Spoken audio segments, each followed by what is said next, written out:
A gente tem muitas denominações aqui no Brasil, muitas denominações, e em alguns livros da Bíblia, cada denominação pode ter uma interpretação diferente, né? Tipo Atos 2, né? Eu já ouvi interpretações muito diferentes. Eu acredito no que aconteceu aqui, foi desse jeito, não acredito. E não é algo de agora, né?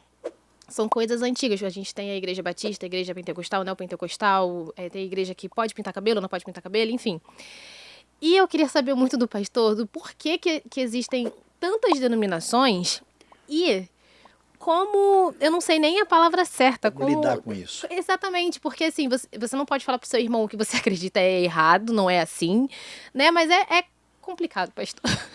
Na verdade, não é tanto. Não é tão complicado pelo seguinte. Veja, existe uma diferença muito grande entre o que a gente chama de livre exame das Escrituras, que é uma proposta que vem da tradição evangélica desde sempre.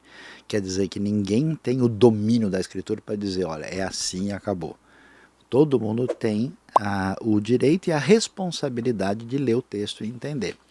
Isso é diferente de livre interpretação. Livre interpretação, eu vou ler Machado de Assis e vou dizer que ele é um trovador japonês, mas você é louco, porque não faz sentido.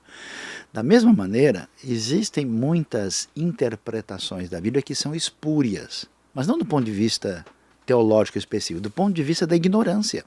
Então, por exemplo, a pessoa diz, olha, eu não vou estudar mais porque a Bíblia diz que a letra mata. Mas esse versículo não quer dizer isso. Paulo, ao falar para os Gálatas, aliás, ele está escrevendo uma carta como sim a letra mata. Ele não está falando da pessoa estudar, saber ou não saber. Ele está falando outra coisa, está falando que o legalismo mata. Então existe interpretação incorreta, porque não conhece o contexto histórico, linguístico, cultural, não entende. Você não pode estudar literatura numa universidade, estudar Shakespeare, entendeu? Estudar Voltaire, estudar Camões e achar um monte de coisa e dizer. A Bíblia também é uma literatura de um período que tem uma razão de ser. Existem entendimentos que fazem sentido e outros não. Tá? Agora, é claro que quando a gente, com responsabilidade, com base, fundamento, estuda e interpreta, nem todas as questões estão inteiramente fechadas. Mas algumas coisas estão fechadas. Por isso que existe um consenso. Toda a tradição da cristandade entende que a Bíblia é a palavra de Deus. E que Cristo salva. E que Cristo é o Salvador. E que Deus existe como o Pai, o Filho e o Espírito Santo. Então existem elementos fundamentais e essenciais. Agora, existem outras coisas aí que nós temos que fazer a distinção, que a gente pode dizer são coisas periféricas.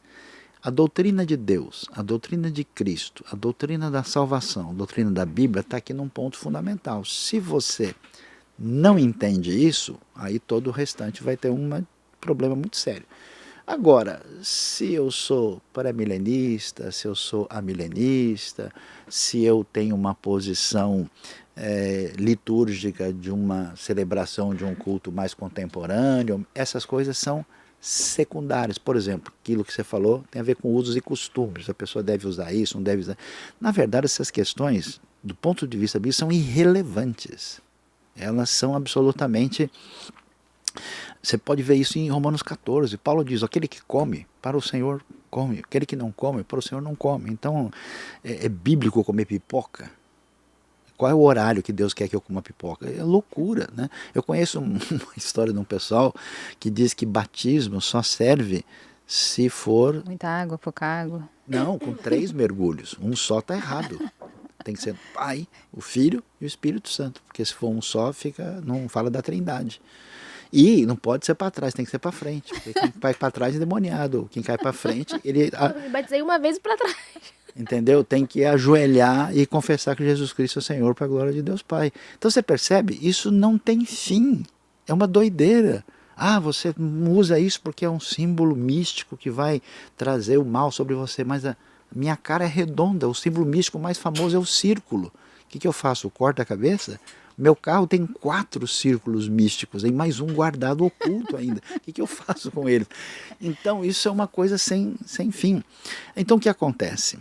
Quando a gente vê as posições sobre o Espírito Santo, sobre a escatologia, sobre línguas, os dons. Sobre dons carismáticos. Não. Por que que essas situações aparecem? Você vai entender isso na história.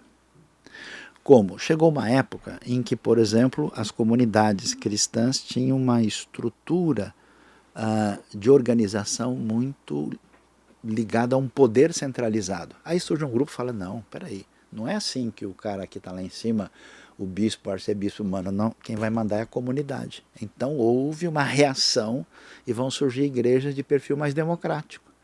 Chega uma hora, né, com o pessoal influenciado por uma filosofia muito racionalista, muito ligada ao iluminismo, né, até mesmo ao chamado hegelianismo, que o pessoal diz, não, peraí, a fé cristã não é só estudar abstratamente um monte de doutrina, está faltando coração, está faltando intensidade espiritual. Aí há uma busca disso, e isso se desdobra em movimentos de avivamento que descobrem o outro lado da situação.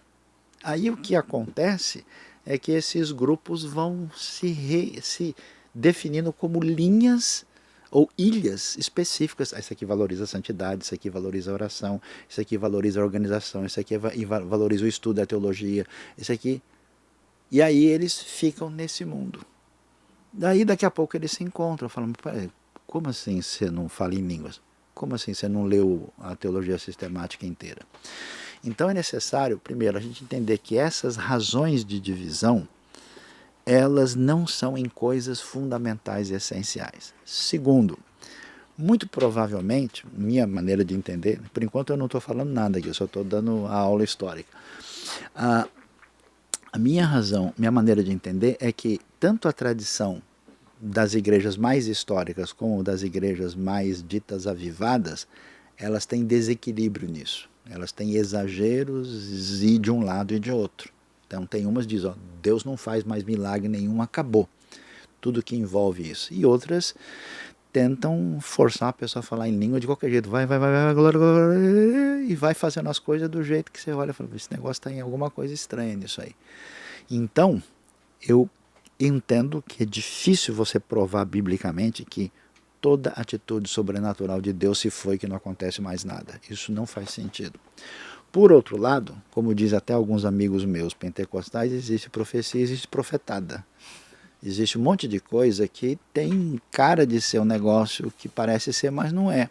Então é necessário ter tolerância, equilíbrio, e você não precisa ser igual ao seu irmão de uma outra denominação. O importante é saber que aquilo que nos une é mais importante do que aquilo que nos diferencia, e nós não somos chamados a ser um exército, um quartel de Cristo.